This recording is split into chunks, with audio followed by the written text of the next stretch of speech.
COVID es una enfermedad que en el 80% de los casos aparece con sintomatología, pero si aparece con sintomatología aparece en las 2 primeras semanas. Y no todo el mundo tiene sintomatología. Las personas asintomáticas o con síntomas leves podrían ser menos contagiosas, al parecer porque la carga viral del sistema respiratorio es bajo, lo cual tampoco es lo mejor. ¿Por qué? Porque estos sujetos pueden curarse con o sin síntomas en 10 o 14 días, pero estuvieron cerca de gente que han tenido síntomas y son gente que contagian, ¿sí? Y lo más importante es que estos pueden contagiar 2 o 3 días antes que preceden a este diagnóstico, que con tos, fiebre y sensación de ahogo. En la mayoría de los pacientes, a las 2 semanas, toda nuestra inmunidad, todo nuestro aparato inmunológico frena la replicación viral y elimina el virus. Y más o menos, el sistema es tienen un periodo silente, ¿sí? Tienen un periodo donde el individuo tiene algún síntoma, con tos, con fiebre, hay un periodo de remisión y un periodo de convalescencia. Pero ojo, no nos engañemos, el individuo ya está contagiando 2 o 3 días antes del inicio de los síntomas. Y esto es importante que nosotros lo tengamos en cuenta, porque esta enfermedad tiene una fase aguda, que nosotros la podemos diagnosticar por los síntomas o por haciéndole un test. Tiene una fase inflamatoria, que es donde la enfermedad se pone dura, digamos, tiene los trastornos tromboembólicos, cardiovasculares, neurológicos, dermatológicos, musculoesqueléticos, con gran fatiga, con gran cansancio, ¿sí? Y tiene un COVID residual. Al primero lo diagnosticamos con la PCR, después con el test de anticuerpos, sí, después no sabemos cómo lo diagnosticamos, pero el individuo los tiene y nosotros podemos creer o no creer, pero el sujeto lo tiene. ¿Y cuáles son las cosas que a veces a mí, que me ha tocado como cardiólogo, que me venían los pacientes a contar, y yo veía cosas muy extrañas, veía cosas, estos sujetos tienen síntomas porque se hacen pequeños coagulitos en los vasos pequeños del corazón y presentan síntomas cardíacos mucho después de que comenzaron con los síntomas. Y ojo, a mí una de las cosas que me llamó más la atención son los trastornos del ritmo cardíaco que podían llegar a tener. Con el tiempo, como cardiólogo, cuando se fueron dilucidando todas estas cosas, me di cuenta que estos individuos podían tener una cosa que los cardiólogos llamamos miocardiopatía. En los pulmones, que es la enfermedad conocida, pequeños coágulos, pequeños trombos, pueden causar un daño duradero en los alvéolos pulmonares, que son los pequeños saquitos de aire. Y ese tejido cicatrizal, claro, lo que no se daña mucho es el alvéolo, pero sí lo que se daña mucho es el contacto que tiene ese alvéolo con los vasos sanguíneos, y el individuo no puede pasar el oxígeno de los alvéolos a los vasos sanguíneos, con lo cual el individuo está hipóxico. Es el famoso pitufo de Hugo, que decía que se veía azul en el espejo, y es que el individuo no se reconoce como, por ahí no está azul, pero no se reconoce su propio color. Por eso, lo que dice el paciente es fundamental. Eso dice la medicina basada en la evidencia, el paciente en el centro de la escena. Después pueden darse neumonías, y acá hay una pequeña representación de cómo los vasos sanguíneos se tapan y el alvéolo no puede enviar la sangre que tiene, no puede enviar el oxígeno a la sangre que debería tratar de enviar. También hay alteraciones cerebrales y cerebrales orgánicas, con accidentes cerebrovasculares, con aumento del riesgo a desarrollar enfermedades de Parkinson y de Alzheimer. Y voy a pasar a un tema como son las convulsiones y el síndrome de Guillain-Barré. El síndrome de Guillain-Barré es una situación de falta de fuerza temporaria que se puede dar no solamente con esta enfermedad, sino con las vacunas y con otras vacunas. Y esto hay que creerle al paciente que no tiene fuerza muscular, porque yo tengo mucha dificultad en tomarle la fuerza muscular al paciente. Puedo hacerle las tomas, pero yo no sé qué fuerza muscular tenía antes de la enfermedad. Y si el paciente se siente con pérdida de fuerza muscular, seguramente la tiene. Y hay otra cosa que pueden tener, que es un síndrome inflamatorio multisistémico. ¿Y qué decimos con esta palabra rimbombante? Es que estos coagulitos que nosotros veíamos en el pulmón, estos coagulitos que nosotros veíamos por ejemplo, en el corazón, estos coagulitos pueden estar en cualquier parte por una cosa inflamatoria. Pueden estar en el hígado, pueden estar en el riñón, como pueden estar en el cerebro, como pueden estar en la piel. Hace no demasiado tiempo nos desayunamos con las lesiones dermatológicas del COVID. Estos coágulos sanguíneos son coágulos muy pequeños que bloquean diminutos vasos en el corazón, en el cerebro, ¿sí? O coágulos ya más grandes que se pueden dar en las piernas, en los pulmones, en el hígado, en los riñones. Así que fíjense qué cantidad de lesiones que puede tener el COVID. Y también hay una serie de cosas que tienen que ver con el estado de ánimo y la fatiga. Las personas con síntomas graves de COVID que han sido hospitalizadas o que han estado en una sala de terapia intensiva o que han tenido la situación de recibir asistencia respiratoria mecánica, sufren un estado de caída de su ánimo, llamémosle, y de gran fatiga posterior.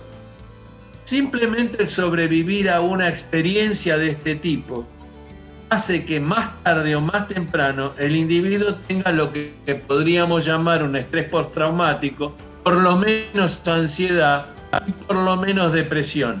Y esto es muy frecuente en el COVID.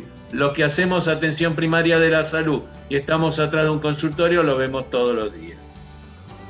Muchas personas que se han recuperado de este síndrome agudo respiratorio severo tienen fatiga extrema que empeora con la actividad física y mental. Es decir, no se pueden reincorporar tan fácilmente a su trabajo.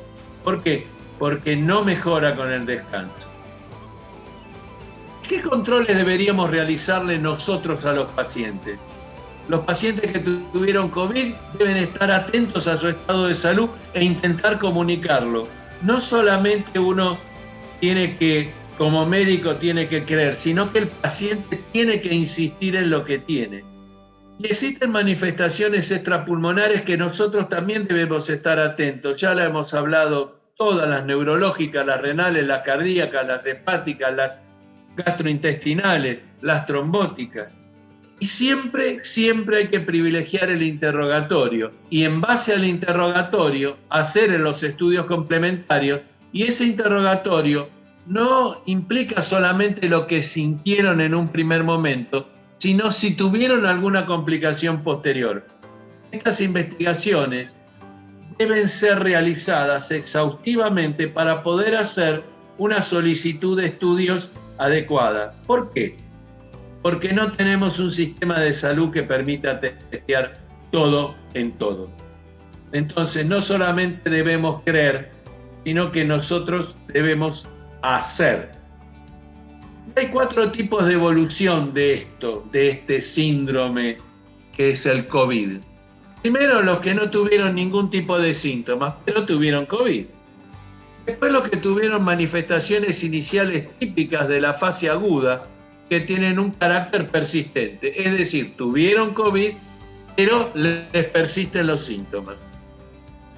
Los que tuvieron síntomas y signos de COVID de nuevo al principio, y una vez resuelta la presentación de esta fase aguda, quedaron con unas complicaciones que las podemos ver como manifestaciones generadas por daño de órgano blanco causada por la infección del COVID.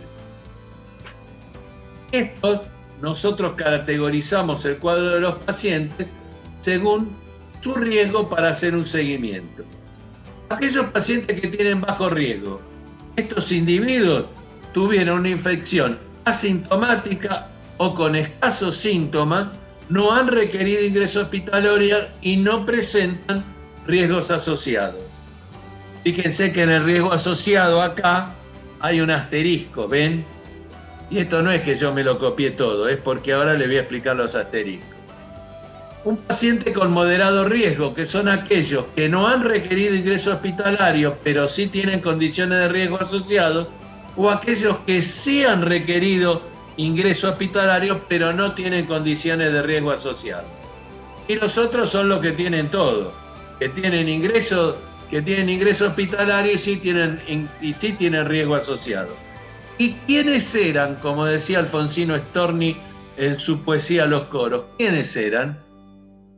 Los pacientes que tienen riesgo asociado son estos 14, que son aquellos o mayores de edad, mayores de 60, como yo, los que tienen enfermedades crónicas cardiovasculares, pulmonares, neurológicas, hepatopatías crónicas, enfermedad renal crónica, diabetes, los que tienen trastornos de su alimentación, obesos o desnutridos, los oncológicos, los inmunosuprimidos, las embarazadas y aquellos que han requerido tener ventilación mecánica invasiva o no invasiva con ingreso a terapia intensiva o que tuvieron una importante secuela al egreso de su internación.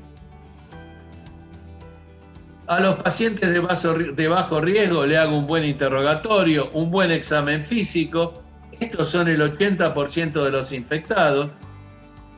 Y si requieren una valoración, no es que requiera una valoración muy importante, pero si la requieren según el examen físico que yo le haga. Pero aparte, no tengo que desaprovechar la oportunidad para completarle los estudios que por su edad, su género y su momento lo requieran. Después están los pacientes de riesgo moderado, y estos se tienen que evaluar dentro de las 3 semanas del alta.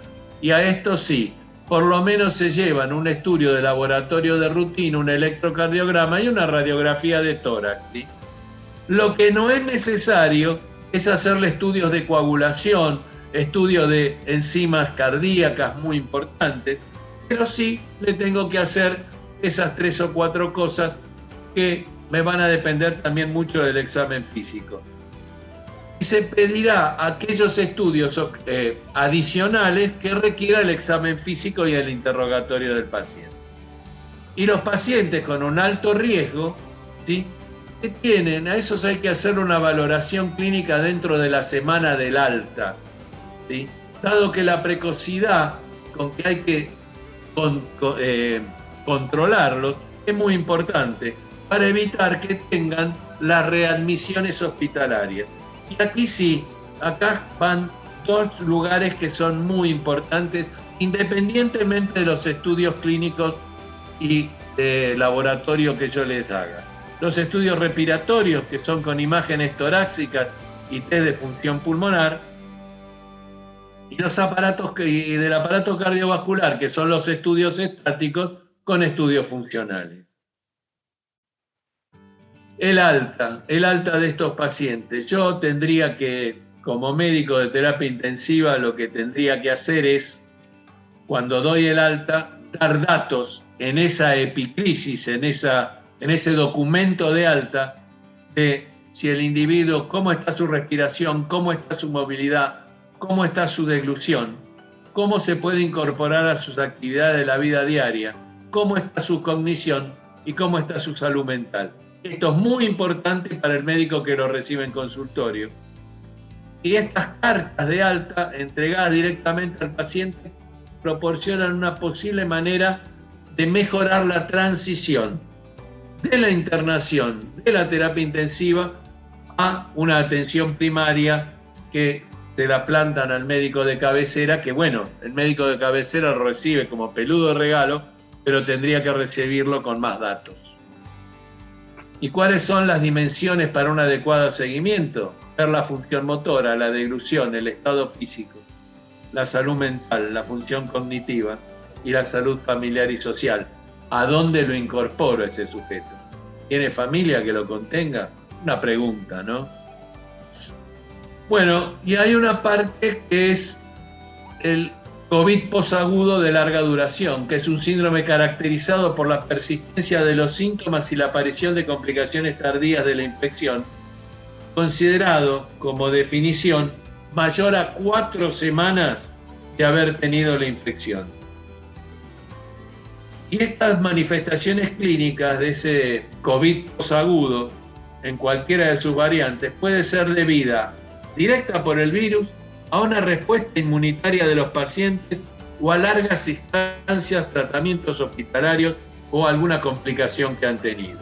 Estas cosas son frecuentes en pacientes añosos, aquellos que tienen comorbilidades como factores de riesgo que hemos hablado, quienes han presentado una evolución severa de la enfermedad o prolongada. No se olviden que un individuo que está internado durante mucho tiempo en un hospital o en un sanatorio puede tener muchas infecciones, y pueden también presentarse en personas jóvenes previamente sanas que no han atravesado un cuadro de evolución particularmente tórpida. Tenemos que estar atentos a esto. Y el síndrome de COVID prolongado, un poco habló Noel al principio, clínicamente tiene que ver con tos, con fatiga, con alteraciones del olor y del gusto, dolores articulares que persisten por meses después de la curación. Son pacientes que han tenido una infección aguda por coronavirus en los meses previos, pero que no se recuperaron normalmente, que no se recuperaron como la mayoría de los pacientes se debería recuperar.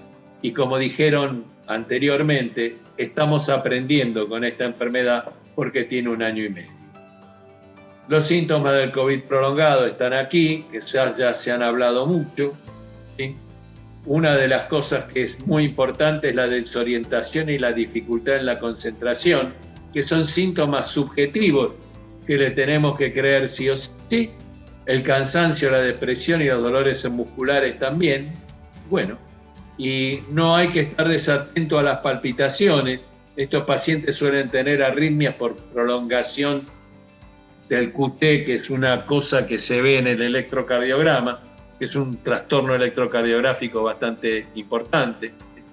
Y estos pacientes suelen tener esta alteración en terapia intensiva frecuentemente.